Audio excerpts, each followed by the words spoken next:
વડતાલ ધામ એટલે શ્રીજી મહારાજનું અક્ષરધામ. તમને એવું લાગે છે કે અક્ષરધામમાં બેઠા છીએ?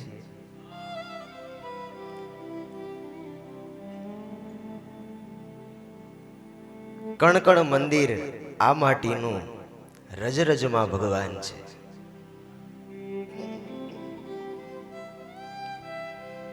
એક પણ રજકણ આ ભૂમિનો એવો નથી કે જેને શ્રીજી મહારાજનો પ્રગટ સંબંધ ન થયો હોય.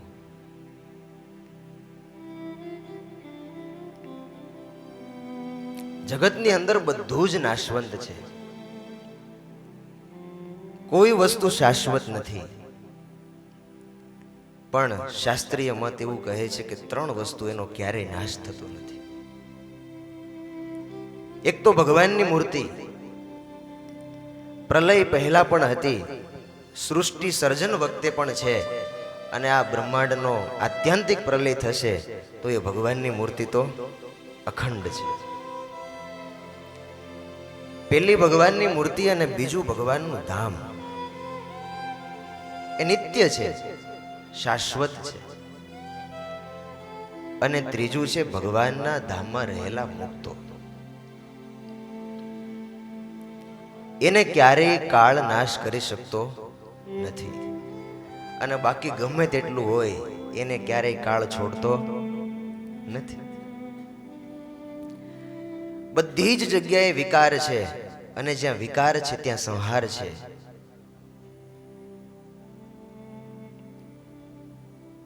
અને જ્યાં સંહારની સંભાવના હોય ત્યાંથી સુખની અપેક્ષા બહુ ઓછી હોય.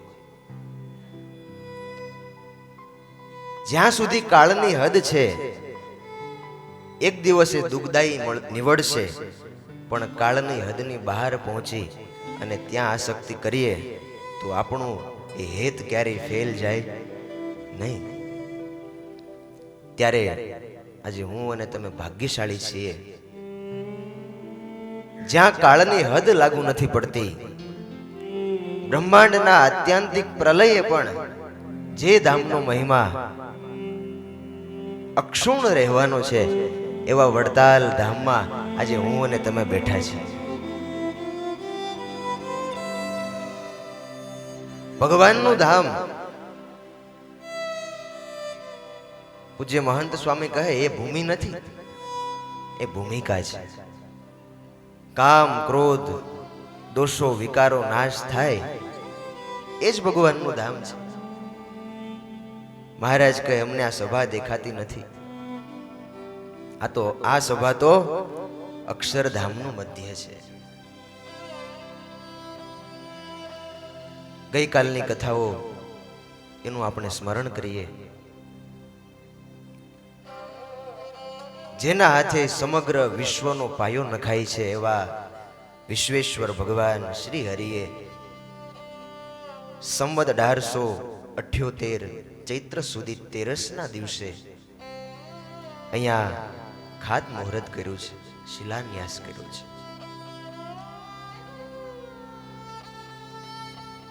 વર આપ્યો હરિરાજી થઈને રે,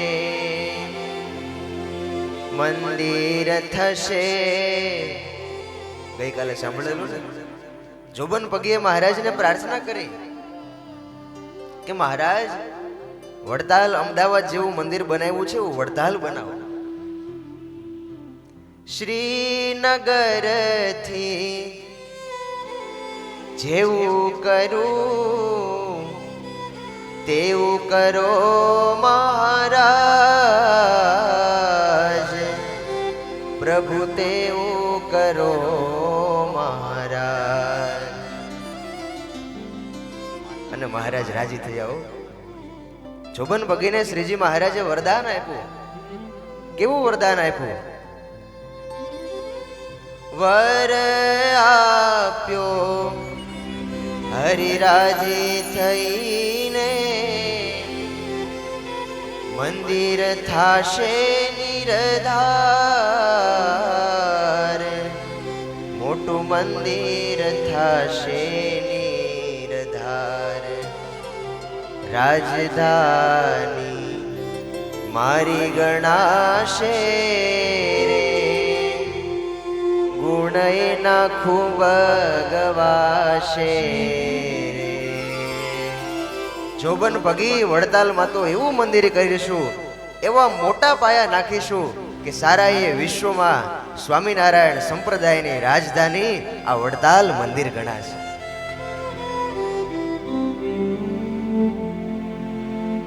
સ્વયં પુરુષોત્તમ નારાયણે જેનો પાયો નાખ્યો, માટી કપચી અને પાણીથી વાલા ભક્તો આ પાયો નથી નખાયો. શ્રીજી મહારાજની, મહારાજના સંતો અને ભક્તોની હૃદયની ભાવનાઓનો આ પાયો છે. ગોર વનમાળી, ડાયાભાઈ મહેતા, આ બધા ભૂદેવ હતા, વિધિ કરાવવા વાળા. મહારાજના હાથે ઇષ્ટિકા મુકાવી એનું પૂજન કર્યું. પણ ભૂદેવ હતા, હવે ત્યાં તો ભૂદેવની સિવાય કોઈ જઈ ન શકે બાજુમાં. મહારાજે ઇષ્ટિકા મૂકીને માથે હાથ મૂક્યો અને આંખો બંધ કરીને શ્રીજી મહારાજે કંઈક સંકલ્પ કર્યો. ઇષ્ટિકા ઉપરથી શ્રીજી મહારાજે હાથ લીધો. આ ગોર વનમાળી હતા, એમણે આમ જરાક ઈંટ હલાવી, પણ ઈંટ હલી એટલે બાજુમાં ઉભેલા ડાયાભાઈ મહેતા એને આમ આંખનો ઈશારો કર્યો, એટલે એને જરાક આમ ઈંટ હલાવી, પણ એનાથી હલી નહીં. બીજા બે ભૂદેવો હતા, એને પણ ઈંટ હલાવી, પણ જાણે આ શ્રીજી મહારાજે વડતાલના પાયામાં નાખેલી ઈંટો વજ્ર સમાન બની ગઈ હોય, પાતાળ સુધી એના પાયા પહોંચી ગયા હોય ને એવી અનુભૂતિ થઈ. સુરા ખાચર, સોમલા ખાચર હતા, એ પામી ગયા. પેલા ભૂદેવો ઈશારા કરતા હતા ને, એટલા બે ભક્તો ખાડામાં ઉતર્યા પછી, અને સુરા ખાચર, સોમલા ખાચર આમ ઈંટ હટાવવાનો પ્રયાસ કરે, ઉપાડવાનો પ્રયાસ કરે, પણ ઉપડે નહીં. કોણે મૂકેલી? શ્રીજી મહારાજની મૂકેલી. ઈંટ ઉપડી નહીં, અને ત્યાં તો હાથ જોડી લીધા. મહારાજ, ધન્ય છે તમને પ્રભુ, તમારા સંકલ્પથી આ વડતાલના અવિચળ પાયા નખાયા. ભગવાને આંખો બંધ શા માટે કરી? જાણે ભગવાન મંદિર કરવાનો હેતુ વિચારતા હોય. શા માટે મંદિર બાંધવું? ભગવાનના મંદિર કરાવ્યા, જીવ ભક્તિ માર્ગે ચલાવ્યા, ભલે ત્યાગ થોડો રે તે વિશે, તોય પ્રભુની ઉપાસના રહેશે, તોય પ્રભુની ઉપાસના રહેશે. ગઢડા મધ્ય પ્રકરણનું 27મું વચનામૃત. શ્રીજી મહારાજ કહે, પરમેશ્વરની ઉપાસના રહેવા સારું ત્યાગનો પક્ષ મોળો કરીને અમે ભગવાનના મંદિરો કરાવ્યા છે. તેમાં જો ત્યાગ થોડો રહેશે પણ ભગવાનની ઉપાસના રહેશે, તેણે કરીને ઘણા જીવના કલ્યાણ થશે. અને જેને ભગવાનની ભક્તિ કરવી હોય, આ વચનામૃતના વચનો છે. શ્રીજી મહારાજ કહે, જેને ભગવાનની ભક્તિ કરવી હોય તેને તો ધૂંઢિયાની પેઠે દયા રાખે પણ કેમ ઠીક પડે? એને તો પરમેશ્વરને વાસ્તે પુષ્પ લાવ્યા જોઈએ, તુલસી લાવ્યા જોઈએ, ભાજી તરકારી એ લાવી જોઈએ. ઢૂંઢિયા પેઠે કેમ ઠીક હોય, પ્રભુ વાસતે ફૂલ લાવ્યા જોઈએ. પાન તુલસી ના લાવ્યા જોઈએ, ભાજી તરકારી પણ લાવીએ, ભાજી તરકારી પણ લાવીએ. પૂજ્ય વિવેક સ્વરૂપ સ્વામીએ આ વચનામૃત કાવ્ય બનાવ્યું છે, એમની પંક્તિઓ છે. શ્રીજી મહારાજ કે ભગવાનનો ભક્ત છે, ઉપાસના માર્ગનો કોઈ જીવ છે, તો એને તો ભગવાનને વાસ્તે આ કરવું જોઈએ. આવું બનેલું વડતાલમાં મંદિર નહોતું થયું, શ્રીજી મહારાજ જોબન પગીની મેઢીએ બિરાજમાન હતા. મહારાજે જોબન પગીને સુખ આપ્યું અને થોડી વાર પછી મહારાજ કે પગી હવે અમે અમારા ઘરે જઈએ. જોબન પગી હાથ જોડે કે મહારાજ તમે તો પૂરબિયા ભગવાન છો, હિન્દુસ્તાની, અહીંયા તમારું ઘર ક્યાંથી?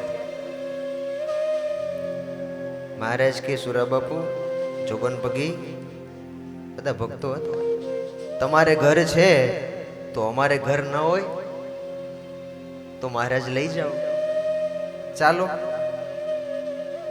અને મહારાજ આગળ ચાલતા થયા, પાછળ બધા ભક્તો, અને જોબન પગીની મેળી તમને દર્શન થાય છે. ત્યાંથી મહારાજ ચાલતા ચાલતા ચાલતા જ્ઞાનબાગ ગયા છે.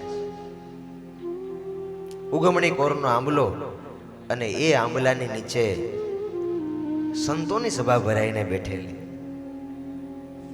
સંતો કીર્તન ગાન કરી રહ્યા છે, આંખો બંધ કરીને ભગવાનની મૂર્તિને અંતરમાં ધારી રહ્યા છે. અને જે ધ્યેય મૂર્તિને અંતરમાં ધારે છે એ જ આજે પ્રત્યક્ષ સામે આવીને ઊભા રહી ગયા. સંતોની આંખો તો બંધ હતી, પણ એ સહજાનંદી વાયુનો સ્પર્શ થયો અને એવી દિવ્ય અનુભૂતિ થઈ, સાધુઓ ઊભા થઈ ગયા.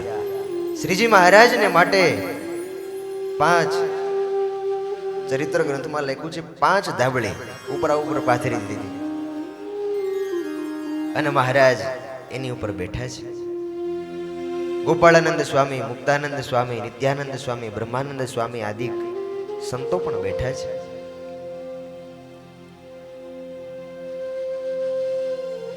ક્યાં આવ્યા છે મહારાજ?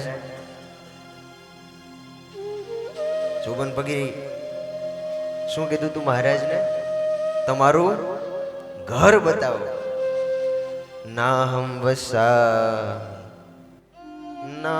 વસામિ વૈકુંઠે યોગિનામ હૃદયેન ચ મદભક્તા યત્ર ગાયન્તિ તત્ર તિષ્ઠામિ નારદ. જોબન પગી આ જ અમારું ઘર છે, આ સંતોના મધ્યમાં અમે રહીએ છીએ. હવે જે વાત કરી, શ્રીજી મહારાજે સંતોની સાથે મંદિર બાબતે મંત્રણા કરી છે. મુક્તાનંદ સ્વામીને કહ્યું કે સ્વામી, આપણે જો મંદિરો કરીએ, મંદિરોમાં દેવ સ્વરૂપો પધરાવીએ તો ઉપાસના રહે. એટલે મુક્તાનંદ સ્વામીએ મહારાજને કહ્યું કે મહારાજ, એક પ્રશ્ન છે. મહારાજ, મંદિર કરીએ તો બાઈઓ પાણી ભરવા આવે, દળનું દળવા આવે, વાસીદું કરવા આવે, તો એ ઠીક નહીં. વડતાલ મંદિર બન્યું એ પહેલાનો આ સંવાદ છે. એટલે મહારાજ કહે કે સ્વામી, આપણે મંદિરમાં એવી વ્યવસ્થા કરીશું કે કોઈના ધર્મ છે એમાં ભંગ ન પડે. દળવા માટે મોટા મોટા ઘંટલા રાખીશું, બળદ જોડીને અનાજ દળીશું, કૂવો ભંડાર પાસે કરીશું અને પાણી લેવા પણ દૂર ન જવું પડે એવી વ્યવસ્થા આપણે કરીશું. અને ગામની અંદર પણ વન જેવું આપણે મંદિર કરવું છે. અને ત્યારે પણ મહારાજે આ વાત કરી કે ત્યાગ ઓછો રહેશે, ત્યાગનો પક્ષ મોળો કરીને પણ ભગવાનની ઉપાસના પ્રવર્તાવવા માટે અમારે મંદિર કરવા છે. એકવાર ગઢડામાં મહારાજ ગંગાજળિયા કુવા ઉપર બિરાજમાન. મહારાજે સંતોને પૂછ્યું કે સંતો, આપણે કયા કયા ગામમાં મંદિર કરીએ તો ઠીક? એટલે મુક્તાનંદ સ્વામી, ગોપાળાનંદ સ્વામીએ મહારાજને કહ્યું કે મહારાજ, એ જેટલા મોટા મોટા શહેર છે એમાં તમે મંદિર કરો. મહારાજ કે નામ આપો. મહારાજ સુરતમાં કરાય, અમદાવાદમાં કરાય, અમદાવાદ, ગઢડામાં કરો, વડતાલમાં કરો. મહારાજ કે બસ સંતોનો મત અમે જાણી લીધો. હવે બાઈઓની સભામાં પૂછતા હો કે મંદિર કરાય કે ન કરાય. એટલે પાર્ષદો બાઈઓની સભામાં પૂછવા ગયા. એટલે મહિલા ભક્તોએ મહારાજને કહ્યું કે મહારાજ, એ આપણે કાંઈ મંદિર કરવા નથી. એટલે મહારાજ કે તમને શું વાંધો છે? મહારાજ, મંદિર કરીએ તો એમાં વધારે પૈસા વપરાય, અને વધારે પૈસા વપરાય તો અયોધ્યાવાસી આવ્યા છે તમારા સગા સંબંધીઓ, પરિવારના સભ્યો, એના માટે પછી પૈસા રહેશે નહીં. હવે બે મત મળ્યા. તમે શું કહો છો, મંદિર કરાય કે ન કરાય? કેટલા ભક્તો કહે છે કરાય? હવે બે મત. હરિભક્તો એવું કહે કે મહારાજ મંદિર કરો, અને મહિલા ભક્તો કહે મહારાજ મંદિર ન કરો. તો હવે શું કરવું? એટલે મહારાજ કહે, પ્રભુ સ્વામી ઈશારો કરે છે, મહારાજ કહે કે હવે આપણે ભગવાનને પૂછીએ, પરાત્પર પુરુષોત્તમ નારાયણ આપણને આનો ઉકેલ આપશે, ભગવાન આપણું માર્ગદર્શન કરે. એટલે મહારાજે પછી, આજે નહીં આપણે પ્રશ્નો આવે, ડિસિઝન લેવા હોય, કોઈ ડિસિઝિવ, ત્યારે આપણે શું કરીએ? ચિઠ્ઠી નાખીએ ઠાકોરજીની આગળ કે જે ચિઠ્ઠી આવે એ આપણે માન્ય રાખીશું. આપણા શાસ્ત્રોમાં પણ આવા પ્રશ્નાવલીના કોષ્ટકો પ્રારંભમાં આપેલા છે. રામાયણ તુલસીદાસજી મહારાજે બનાવ્યું તો એમાં પણ પ્રારંભે પ્રશ્નાવલી મૂકી છે કે કોઈ ભક્તના હૃદયમાં ભાવના હોય, ભગવાન પ્રત્યે કંઈક પ્રશ્ન હોય, તો રામાયણની ચોપાઈને આડી ઊભી લાઈનમાં એની ચાવીઓ બનાવીને ગોઠવી છે, અને સંકલ્પ કરી અને એનું ગાન કરે, જે આવે એમાં એના પ્રશ્નોનો જવાબ હોય. આવી રીતે અનેક પ્રકારે ભક્તો અધ્યાત્મ માર્ગે પોતાની શંકાઓનું સમાધાન કરતા હોય. પોતે તો પરબ્રહ્મ પુરુષોત્તમ નારાયણ છે, પણ આજે શ્રીજીએ નરનાટક કર્યું. એમ કહીને માળા લીધી હાથે, વળી એમ બોલા મારો નાથ, જોઈશ નારાયણ ને એ મંદિર ફાવતા જે ઘણા તે. મહારાજે હાથમાં માળા લીધી. આમ મહારાજ કે જો આપણે ભગવાનને પૂછીએ, હું આંખો બંધ કરીને માળા કરું છું, મુક્તાનંદ સ્વામી હું માળા કરતો હોય અને તમારે અચાનક મારો હાથ પકડી લેવાનો. કોને કીધું? શ્રીજી મહારાજ કે હું માળા ફેરવતો હોય અને સ્વામી તમારે મારું બાવડું પકડી લેવાનું. જે મણકો આવે એ જો એકી હોય તો આપણે મંદિર કરવા નહીં, અને એ માળાનો મણકો જો બેકી આવે તો આપણે ઘણા મંદિર કરીશું. અને મહારાજ આમ આંખો બંધ કરી અને માળા કરવા લાગ્યો. તો આ માળામાં બેકી આવી જોય, તો આ માળામાં બેકી આવી જોય, થોડા ગમે તો નહીં આવો સોય, થોડા ગમે તો નહીં આવો સોય. મહારાજ કહે જો પુરુષોત્તમ નારાયણને થોડા મંદિર ગમતા હશે તો બેકી આવશે નહીં.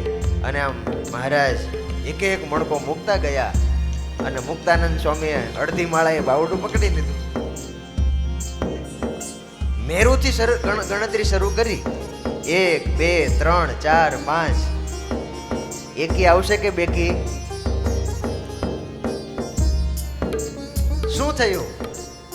શ્રી હરિકૃષ્ણ ચરિત્રામૃત સાગરની અંદર આ પ્રસંગ લખેલો છે. મુક્તાનંદ સ્વામીએ આ મહારાજનું બાવડું પકડ્યું અને એ વખતે શું થયું? એમ કહીને માળા ફરી જારે, એમ કહીને માળા ફરી જારે, ત્યાં તો બેકી આવી ગઈ ત્યારે, ત્યાં તો બેકી આવી ગઈ ત્યારે.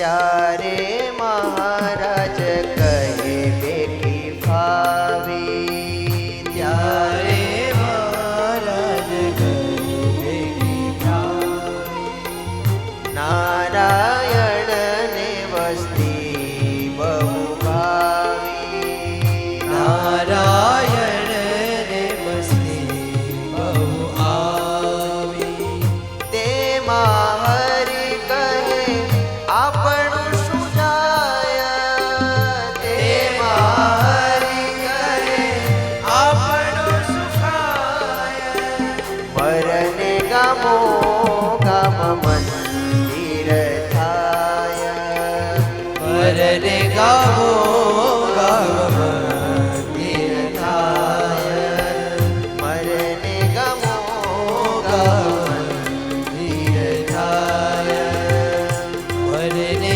ગામો ગામ મંદિર થાય. ગણતરી શરૂ કરી અને ગણતા ગણતા ગણતા એ પારે પહોંચ્યા અને એ પારો એકી નહોતો વાલા ભક્તજનો, એ બેકી પારો હતો.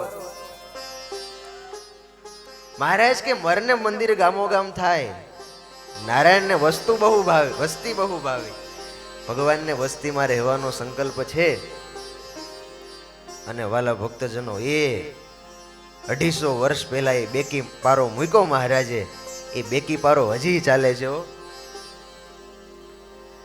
આજે નાનકડું ખોબલા જેવું ગામ હોય તો રાજમહેલ જેવા મંદિરો હોય. એક એટલે આત્મા અને બે એટલે આત્મા અને પરમાત્મા. સાધન વિના એકલો આત્મા ક્યારેય પરમાત્મા સુધી પહોંચી શકતો નથી.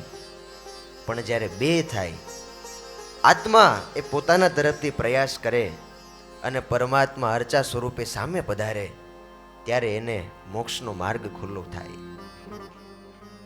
ગામમાં પેશવા નવ દેતા, એવા દ્વેષી ઘણા જ્યાં રહેતા, હરિ મંદિર ત્યાં થયા સારા, થયા માણસ માન દેનારા. જ્યાં દ્વેષીઓ દ્વેષ કરતા, આણંદમાં કેવું મહારાજનું અપમાન થયેલું, પણ આજે આણંદમાં કેવું ભવ્ય શિખર વાળું મંદિર છે. જ્યાં જ્યાં ભગવાનના અપમાન થતા ત્યાં ત્યાં આજે મંદિરો થવા લાગ્યા. આ મહારાજના બેકી પારાનો પ્રતાપ છે. જય સ્વામિનારાયણ.